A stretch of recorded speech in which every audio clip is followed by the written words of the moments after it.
What is up, guys? Fatal82 coming at you with this week's Rust update. Wanted to talk about this week's patch and some of the exciting features that have been added in. Right off the bat, guys, you can now communicate with your fellow players by adding signs to your buildings, so even when you're not online, you can leave messages for people and communicate with them. There are 4 different versions of signs, starting with a small one that's 300 wood, a medium one that's 500, a large one for 700 wood, and a big billboard for 1,000 wood. I can't wait to see what creative messages people start leaving on these signs, and it's going to be a really interesting dynamic to the game. When you place a sign, guys, you can go up to it and hit E to change the text and also to lock the sign. So by simply going here, you can change the text to whatever it is that you would like it to be, and then you can lock the sign so someone cannot change it. The next important feature, guys, about this week's patch is that the buildings now break apart differently. They gib into different pieces, and similar to the twig tier. And let's go ahead and test that out. So we've already seen what the twig tier looks like when it's blown apart with C4. So we're now going to try it on the wood, stone, sheet metal, and then the armored tier, and see really what it looks like.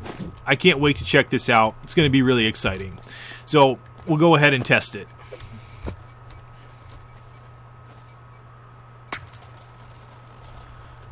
Beautiful. It breaks down into different pieces. There's a pile of rubble here.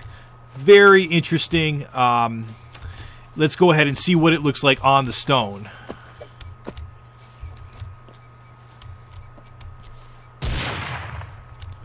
Wow, it looks like we need another couple C4 charges for the stone.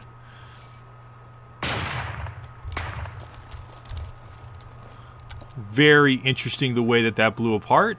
I'm loving it. And again, we have the rubble here and some debris. Very interesting. It doesn't appear to stay on the ground for any length of time, but it's interesting nonetheless. And then we have the sheet metal tier. Let's go ahead and check that out. And that blew apart like absolutely nothing. And I'm not sure if we're gonna have enough for the metal tier, but let's go ahead and check it out nonetheless.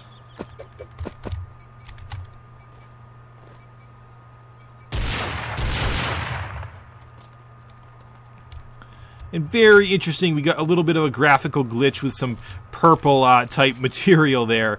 But very, very nice effects, and I think it's going to add to the overall atmosphere of the game when you're raiding. Alright guys, let's move on to the next aspect of this week's patch. Pump action shotgun has been nerfed. It used to do 300 damage per hit. It now does 10 damage per pellet in terms of the shotgun. The death animations in the game, guys, are now completely different. So when you take a player down, they will be wounded for a moment, and at that point you can either revive them or loot their body while they're dying. So you'll notice the player here is asking for help. I can either loot him or help him. He died out, but I could have helped him up. I instead chose to loot him. This is what it looks like from the perspective of a wounded player. You have 30 seconds to either be revived or bleed out. You will be wounded in certain circumstances, but if you are shot in the head or you incur too much damage, then you'll go straight to the death state. So when you're in this state, guys, you cannot move. You have 5 health, so if you're revived, you'll have to heal up quickly. And you have exactly 30 seconds to either be revived or bleed out. Another really cool aspect to this week's patch, guys, is that you can now once again loot sleeping players. So we'll notice we have 2 players here who are sleeping. If we hover over them, an icon shows up indicating that we can loot the players. So we do so by hitting E, and a button will come up showing us what is in the player's inventory, and it shows us what's on their body in terms of clothing and what's on their belt in terms of the tools they're carrying.